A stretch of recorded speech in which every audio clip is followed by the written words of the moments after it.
लगावल है सखिया कान्हा जी के मुकुटा बनावल है सखिया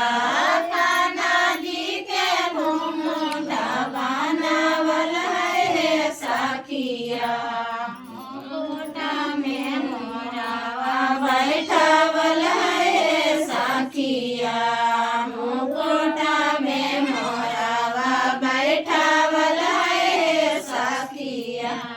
राधा जी के लहंगा सिलावल है सखिया राधा जी के लहंगा सिलावल है सखिया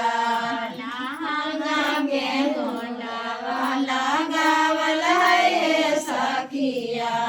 लहंगा में गोटावा लगावल है सखिया वृंदावन नगरिया सुंदर धाम है सखिया वृंदावन नगरिया सुंदर धाम है सखिया घरे घरे तुलसी लगावल है सखिया घरे घरे तुलसी लगावल है सखिया कान्हा जी के मुकुटा सिलावल है सखिया कान्हा जी के मुकुटा सिलावल है सखिया धोतिया में मोरावा बैठावल है सखिया